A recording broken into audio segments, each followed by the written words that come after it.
ভেজালের ভিড়ে আপনার বাচ্চাকে যদি এই খাবারটি রোজ অন্তত একবার দিতে পারেন তাহলে পুষ্টি চাহিদা 100% পূরণ করতে পারবেন ইনশাল্লাহ। মাত্র 5 মিনিটে অল্প কিছু উপাদান দিয়ে খুব সহজে এই খাবারটি তৈরি করে নিতে পারেন। তো চলুন মূল রেসিপিটি দেখে নেই।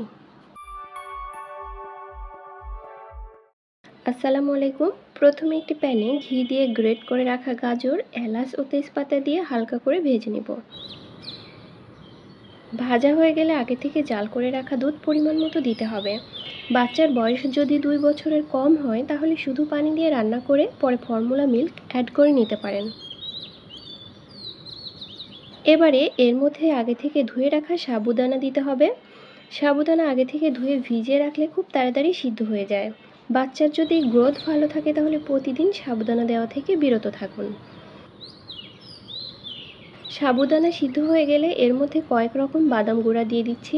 এখানে কাজু, কাঠ, পেস্তা বাদাম ও আখরোট মিক্স করে গুঁড়া করে রেখেছি। 1 টেবিল চামচ পরিমাণ দিয়ে দিলাম। আর দিলাম 2টো খেজুর যা ম্যাশ করে রেখেছিলাম। ছোট বাচ্চা হলে অতিরিক্ত চিনি বা মিষ্টি ব্যবহারের প্রয়োজন নেই। 6 মাস থেকেই বাচ্চাকে এই খাবারটি দিতে পারেন।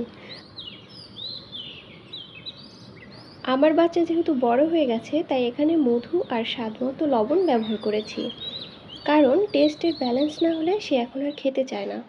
তো রেডি হয়ে গেল হেলদি ও পুষ্টিকর এই খাবারটি। তো বাচ্চার পাশাপাশি আমি নিজের জন্য কিন্তু এই পুষ্টিকর খাবারটি তৈরি করে থাকি, তাই খুব সহজে আপনারাও এই পুষ্টিকর খাবারটি তৈরি করে আপনার বাচ্চাকে দিতে পারেন এবং নিজেও খেতে পারেন। তো রেসিপিটি ভালো লাগলে লাইক, সাবস্ক্রাইব করে পাশেই থাকবেন। আর এরকম সুন্দর সুন্দর ভিডিও পেতে সাথেই থাকুন। আল্লাহ হাফিজ।